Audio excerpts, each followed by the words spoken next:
ఆరాధనా ఆరాధనా ఆరాధనా ఆరాధనా.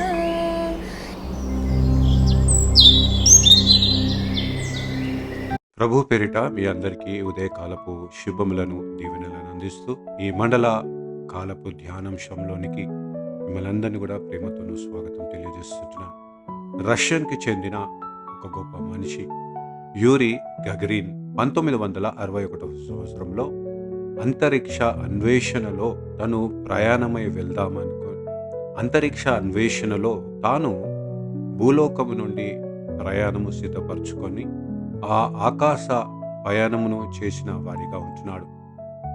అతను మరి మొట్టమొదటి వ్యక్తిగా భూమిని చుట్టూగా ప్రయాణం చేసిన వ్యక్తిగా పేరుగాంచిన వాడై ఉంటున్నాడు. ఎప్పుడైతే తను ఆ ఆకాశ అంచులోనికి వెళ్ళి ఉంటున్నాడో తను సంతోషముతో నేను ఈ కార్యము చేసి ఉన్నానని ఒక గొప్ప గర్వము ఆలోచన అటువంటి పరిస్థితిలో తిరిగి భూమిపైకి ప్రయాణమై వస్తుంటున్న సందర్భంలో హఠాత్తుగా తనకున్న ఆ రాకెట్ క్యాప్సూల్ తారుమారు అవుతూ తను వెళ్ళవలసిన మార్గంలో కాకుండా తనకు నచ్చిన ఇష్టం వచ్చినట్లుగా అది ఆ కంట్రోల్ తప్పి ఆ ప్రయాణం వెళ్తున్నట్లుగా చూస్తుంది. ఎప్పుడైతే అందులో ఉంటున్న ఆ యూరి గగరిన్ అనే వారికి 2 ఆలోచనలు తట్టి ఉంటున్నది. ఒకటి, దీనిని ఎంత కష్టించైనా ఎంత ప్రయత్నం చేసినా దీనిని కంట్రోల్కి తెచ్చుకోవాలి అంటూ ఒక ఆప్షన్ తన ముందట ఉన్నది. రెండోది, లేదా నెమ్మదిగా ఉంటూ ఈ కంట్రోల్ తప్పినది ఏ ఇంజనీరింగ్ అయితే చేసి ఉంటున్నాడో ఆ ఇంజనీర్పై నమ్మకము ఉంచి మౌనముగా ఉంటూ దానిని మీద నిరీక్షించి కూర్చోవాలి అంటూ అతను నిర్ణయం చేసుకుంటున్న వాడిగా ఉంటున్నాడు. అతను ఎంచుకున్న నిర్ణయము రెండవది. తను మౌనముగా ఉంటూ ఆ దానిలో ఆ ఆకాశము నుండి భూమి మీద పడిపోతున్న ఆ స్పేస్లో కూర్చొని తన యొక్క విశ్వాసముతో ధైర్యముతో చూస్తుంటున్న వాడిగా ఉంటున్నాడు. ఒకానొక దూరాన్ని వెళ్ళిన తర్వాత ఆ స్పేస్ క్యాప్సూల్ మళ్ళీ సాధారణముగా తన కంట్రోల్కి రావడం చూస్తుంటున్నాం. దీనివల్ల తన ప్రాణాలు కాపాడబడ్డాయి. ప్రియులరా, ఇదే మన విశ్వాస ఆధ్యాత్మికమైన జీవితం కూడా ఇట్టి పరిస్థితుల్లోనే ఉంటున్నది. మెల్లగా దేవునిపై నిరీక్షిస్తూ దేవుని కృపను పొందుకుంటూ దేవుడు స్థిరపరిచిన నిర్ణయించిన చిత్తమును తెలిపిన ఆ జీవితములో మనము జీవితము కొనసాగించాలా, లేదా కాంప్రమైజ్ అవుతూ ఈ లోకములున్న వారిని సంతోషపెడుతూ ఈ జీవితమును కొనసాగించుకోవాలా అనే ఈ 2 నిర్ణయంలోనే ఈ లెంటులో మనలను మనము ప్రశ్నించుకోవాలి అంటూ జ్ఞాపకం చేస్తుంటున్నారు. యోహాను భక్తుడు తను పిలువబడిన పిలుపుకు తగ్గట్టుగా అరణ్యములో నిలుచొని గంభీరమైన స్వరముతో, మారు మనసు పొందుకొనుడి, మీ పాపములను ఒప్పుకొనుడి, దేవుని రాజ్యము సమీపముగా ఉన్నది, ఇప్పుడే ఒప్పుకొనుడి అంటూ గంభీరమైన స్వరముతో ఆయన ప్రకటన చేసిన వారిగా ఉంటున్నాడు. పిల్లరా, మారు మనసు అంటే ఏదో నేను చేసిన తప్పిదమునకు నేను ఆలోచన చేసి అయ్యో నేను ఇట్లా ఎందుకు చేసిననే అంటూ ఆలోచన చేసే మాత్రమే కాదు, కానీ ఆ పశ్చాత్తాపము అంటే మనసును మార్చుకొని జీవితాన్ని మార్చుకొని తలంచే తలంపును మార్చుకోవాలి, దేవుని వైపు మనము చూడాలి అంటూ జ్ఞాపకం చేస్తుంటున్నారు. ప్రియులరా, మనము చాలా సందర్భంలో మరి ఈ రిపెంటెన్స్ లేదా పశ్చాత్తాపము అనేది తప్పుగా అర్థం చేసుకునే వారిగా ఉంటాం. మనం ఏదైనా తప్పు చేస్తే అయ్యో దేవా నన్ను క్షమించు, సారీ అంటూ చెప్పి అది మర్చిపోయే వారిగా ఉంటాం.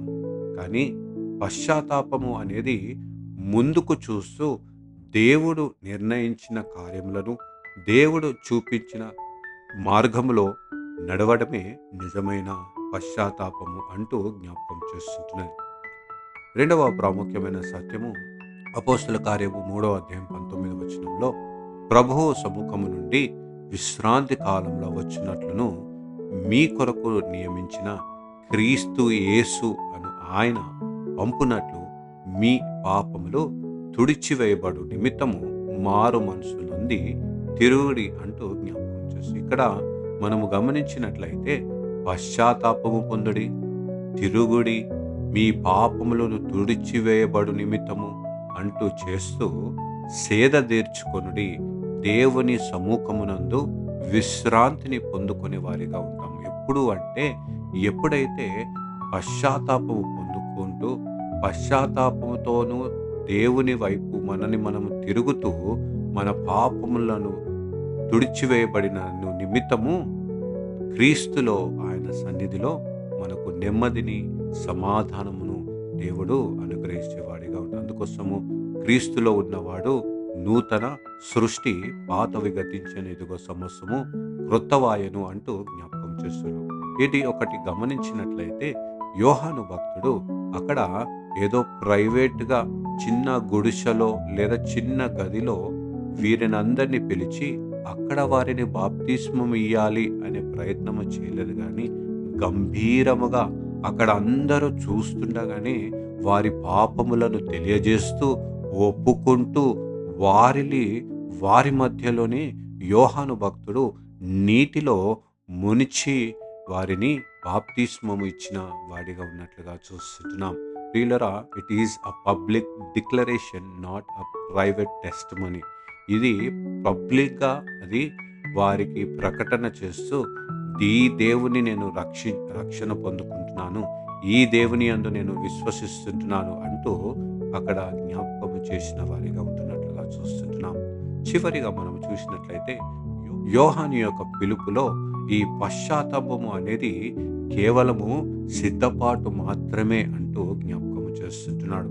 ఎందుకంటే అదే యోహాను భక్తుడు ఏమంటాడంటే, ఇదిగో రానున్న గొర్రెపిల్ల కొరకు నేను సిద్ధపరచువాడను నేనే అంటూ జ్ఞాపకము చేస్తుంటున్నాడు.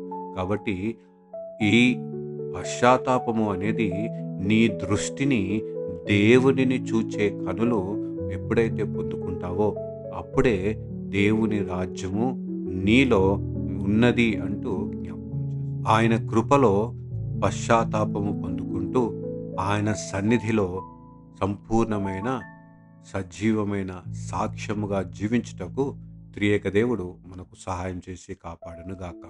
ఆమేన్. ప్రార్థించుదము. మమ్మల్ని మిక్కిలుగా ప్రేమించిన మా ప్రియ పరలోకపు తండ్రి యేసుక్రీస్తు ప్రభువా, నా తండ్రి, ఉత్తమమైనది, అనుకూలమైన, సంపూర్ణమైన నీ చిత్తంలో ప్రభువా మా పాపములను ఒప్పుకుంటూ పశ్చాత్తాపము నొందుతూ ఇదిగో పాతవి గతించెను, సమస్తము క్రొత్తవాయెను అంటూ అట్టి జీవితము మేము జీవిస్తూ ఈ ప్రభువా మేము యథార్థతోనూ భక్తితోనూ నమ్మకముతోనూ విశ్వాసముతోనూ ముందుకు చూస్తూ దేవా నమ్మకమైన జీవితము, నీవు చిత్తగించిన ఆజ్ఞాపించిన వాక్యానుసారమైన జీవితము జీవించుటకు నీ కృపను మాకు మెండుగా దయచేయమని ప్రార్థిస్తుంటున్నాం. ప్రభా మమ్మల్ని అందరినీ ఎదుగో మేము ఇంకాను పాపులుగా ఉన్నప్పుడే మీరు మా కొరకు ఈ లోకానికి వచ్చి మిమ్మల్ని మీరు రిక్తునిగా చేసుకొని శిలువ మరణము పొందేంతగా విధేయతను చూపించిన దేవుడవై ఉంటున్నావు. ప్రభా నీ మరణము ద్వారా మాకు జీవముని ప్రసాదించిన దేవుడవై ఉంటున్నావు. ఆ జీవముతోనూ నూతన జీవితాన్ని మేము ప్రారంభిస్తూ ఈ లెంటు కాలమంతట్లో నిన్ను కనుగొనే కృపను విశ్వాసమును మా అందరికీ అనుగ్రహించి ప్రభా మమ్మల్ని అందరినీ కూడా నూతన సృష్టిగా సాక్ష్యంగా నిలుపుమని యేసయ్య పరిశుద్ధ నామములో వేడుకొనిచున్నాం తండ్రి. ఆమేన్. God bless you all and have a blessed day.